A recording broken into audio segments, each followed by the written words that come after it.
Kansas City, Missouri. Philip Rivers is no doubt happy he won't see the Kansas City Chiefs again until next season. He'd be happier if he never saw them again, period. No team has caused the Chargers quarterback bigger fits than one of his biggest AFC West rivals, and that rang true again Saturday night. Rivers tossed 3 interceptions, 2 to All-Pro cornerback Marcus Peters, in a 3013 loss that likely dashed the Chargers' playoff hopes. Article continues below. That's the hardest part, Rivers said. While it's not necessarily over yet, now you're not in control. You got to make sure you take care of the next couple and hope all kinds of stuff happens. That is the toughest part, to claw to right there, taste it a little bit and then not play very well. That may be an understatement. Rivers had not thrown an interception during the last 4 games, which the Chargers 77 want to climb into a tie with the Chiefs atop the division heading into the showdown at Arrowhead Stadium. But the veteran quarterback grossly overthrew his intended target early in the second half, and Peters nabbed the jump ball and returned it 62 yards to set up a field goal. The Chiefs had led 17-13 at that point. The field goal made it a touchdown game. Chargers running back Austin Ekeler fumbled 3 plays later, leading to another field goal, and Rivers was picked off by Ron Parker on their ensuing possession to scuttle any comeback hopes. He was picked again by Peters in the closing minutes to cap a miserable night. We just kind of fell apart in a sense, said Rivers, who was 20 of 36 for 227 yards and a touchdown that will be mostly forgotten.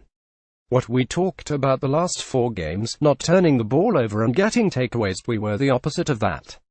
We turned it over too many times. In this environment against the team, Rivers said, it's hard to win when you turn it over. He should know that by now. Rivers threw 3 interceptions when the Chiefs beat the Chargers 2,410 in Week 3, and has now thrown 13 interceptions during an 8-game losing streak to them.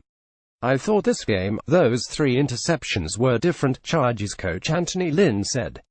He got it throwing the ball in that last one. We had the wrong route on another one. There were some things that caused those interceptions today, but we have to execute better as an offense. The Chargers led 13-10 early in the second half, when Rivers went 5 for 5 for 88 yards in marching them downfield. His 10-yard touchdown toss to tight end Antonio Gates was the 86th time they had connected for a score, making them the second most prolific scoring tandem in NFL history. That was the end of the highlights though.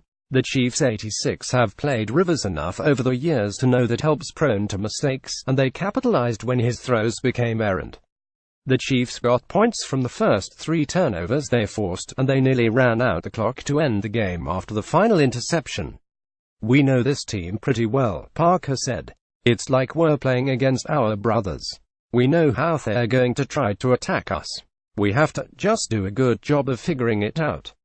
They did a near-perfect job of that Saturday night.